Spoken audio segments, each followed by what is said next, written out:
Everyone. आज के vlog की शुरुआत हो रही है एक न्यू रेसिपी के साथ जो कि बहुत जल्दी से बन जाएगी और इसमें काफ़ी सारी वेजिटेबल्स का यूज़ कर सकते हैं। तो इसको बनाने के लिए यहाँ पर मैंने लिया है आधा कप सूजी और आधी कप बेसन। तो आधा आधा मिलाकर 1 कप हो गया दोनों का टोटल। तो 1 कप इसमें डालना है पानी। इसको पहले अच्छे से मिक्स कर लेते हैं। तो 1 कप इसमें पानी डाल दिया है और इसमें पानी कम ज़्यादा नहीं करना, इतना ही पानी रखना है क्योंकि बाद में इसमें वेजिटेबल्स भी डालेंगे तो वो पानी छोड़ देती हैं सब्जियां। तो इसीलिए जितना हम सूजी और बेसन को लेंगे उसी को मिलाकर हमें उतने ही अमाउंट में पानी डालना है।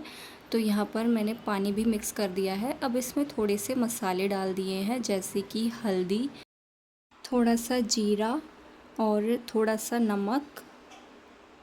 नमक तो इसमें डलेगा ही, थोड़ा सा नमक, थोड़ी सी मिर्च भी डाल सकते हैं और थोड़ी सी ये अजवाइन है जिसको क्रश करके मैंने डाल दिया है।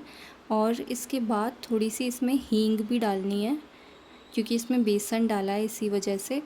और बस अब इन सबको मिक्स कर देना है। अगर इसमें चाहो तो मिर्च भी डाल सकते हैं। तो इन सबको मिक्स कर दिया है और अब रख देंगे इसको ढककर रेस्ट के लिए। और जब तक ये रेस्ट पे है तब तक मैंने सब्जियां काट ली हैं।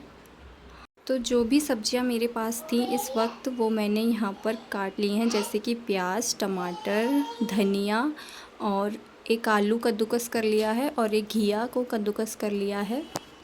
तो मेरे पास तो इस वक्त यही सब्जियां थी। बाकी जो भी वेजिटेबल्स हों आपके पास आप वो डाल सकते हो। तो यहाँ पर सब मैंने इसमें ऐड कर दिया है और अब इसको अच्छे से मिक्स कर लेंगे। इसमें कसूरी मेथी भी डाल सकते हैं और यहाँ पर मैंने थोड़ा सा इसमें काली मिर्च का पाउडर डाला है। तो बस इसको अब मिक्स कर लेंगे अच्छी तरह से।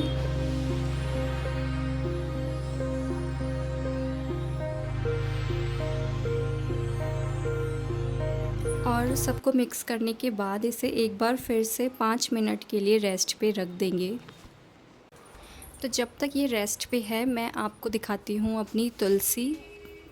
तो तुलसी के लिए आज कुछ किया है क्योंकि तुलसी के पत्ते कुछ दिनों से काफ़ी मुरझाए हुए हो रहे थे और पीले ही पड़ने वाले थे। तो समझ में आया कि इसमें ना कीड़े लग गए हैं जो कि दिखाई नहीं देते। तो वही मैंने फिर ढूंढा कुछ इसका सॉल्यूशन और इस पर अभी हल्दी डाल दिया फ़िलहाल के लिए। तो देखते हैं हल्दी से ठीक होते हैं कि नहीं।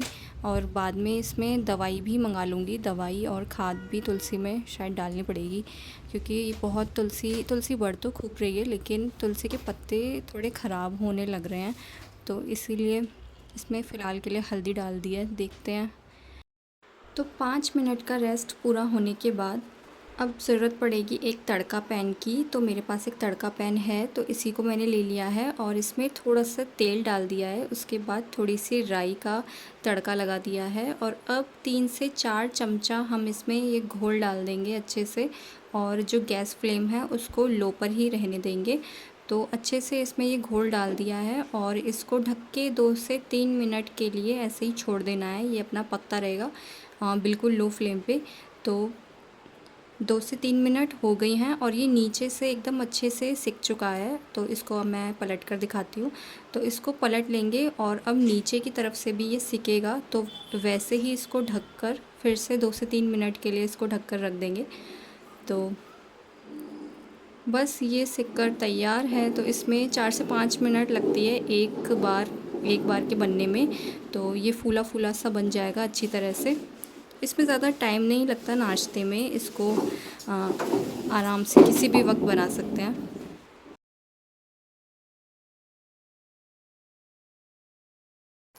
तो एक तो बनकर तैयार है, ऐसे ही मैं बाकी सब बना लेती हूँ। तो इस घोल से 3 बन गए थे। तो हम सबको तो ये काफ़ी पसंद आया था। बाकी बनाने में भी आसान है और इसको कभी भी बना सकते हैं। स्नैक्स के तौर पे बच्चों को भी दे सकते हैं कभी कभी क्योंकि इसमें बहुत सारी वेजिटेबल्स इसमें हम डाल रहे हैं। तो ये उतना अनहेल्दी तो नहीं है। बाकी खाने में तो अच्छा ही लग रहा था। तो मैंने बाकी सारे बना लिए और ये कुछ इस तरह का है।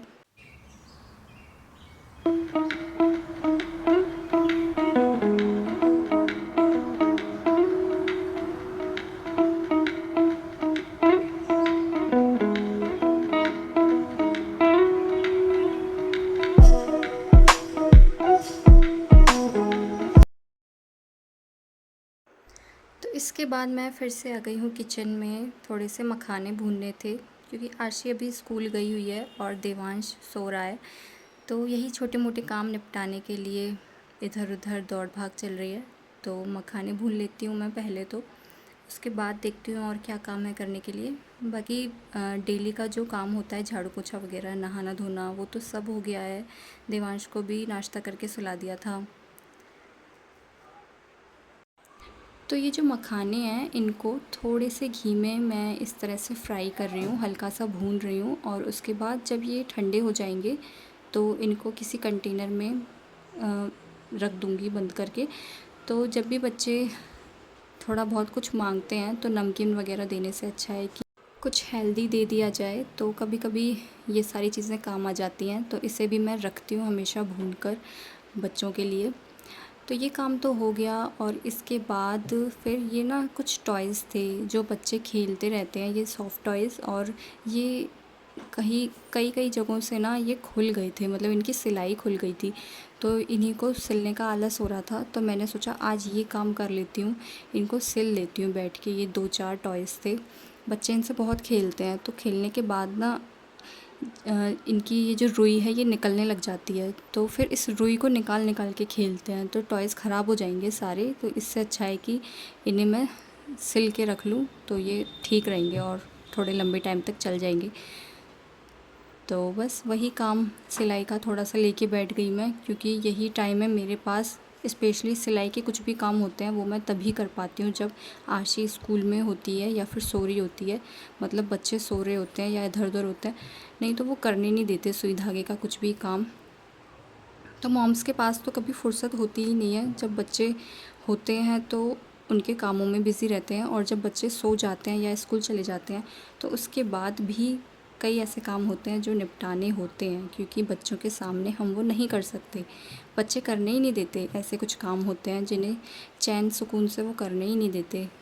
तो बस यही चल रहा है, काम ही हो रहा है, कुछ ना कुछ काम तो निकलता ही रहता है, पता नहीं कहाँ से। तो ये काम भी मैंने कर ही लिया लगभग। और फिर मैं टाइम की तरफ देख रही थी, क्योंकि घड़ी की तरफ देख रही थी, क्योंकि आशी के स्कूल से आने का टाइम होने वाला है, 1 बजने वाला है। उसके बाद आशी स्कूल से आ जाती है। तो एक काम और है जिसे मुझे निपटाना है, वो है लैंप साफ़ करने का। मच्छरों का लैंप आज मुझे साफ़ करना है। मैंने कई दिनों से नहीं किया क्योंकि मैं भूल जाती हूँ उसको साफ़ करना, उसमें बहुत सारे मच्छर फंस जाते हैं। चाहे कितनी भी ऑल आउट गुड नाइट कुछ भी लगा लो, लेकिन उसको तो हमें यूज़ करना ही पड़ता है, उसमें मच्छर बहुत सारे आ जाते हैं। और मच्छरों को तो शायद वही सबसे ज़्यादा मारता है, ये ऑल आउट गुड नाइट वगैरह तो कुछ नहीं करती काम। तो इसी लैंप में इतने सारे मच्छर फंसे हुए हैं कि नए मच्छरों को घुसने की जगह ही नहीं है, तो पहले इसे साफ़ कर लेते हैं। तो ये काफ़ी दिनों से मैंने साफ़ नहीं किया, 2-3 हफ़्ते हो गए इसको। तो इसके साथ ना ये ब्रश आई थी, तो इसी से ये बहुत इजीली साफ़ हो जाता है। इसमें देखिए कितने सारे मच्छर हैं। तो इस काम को भी मुझे बच्चों के सामने मैं नहीं कर पाती हूँ, वो मुझे करने ही नहीं देते, परेशान कर देते हैं।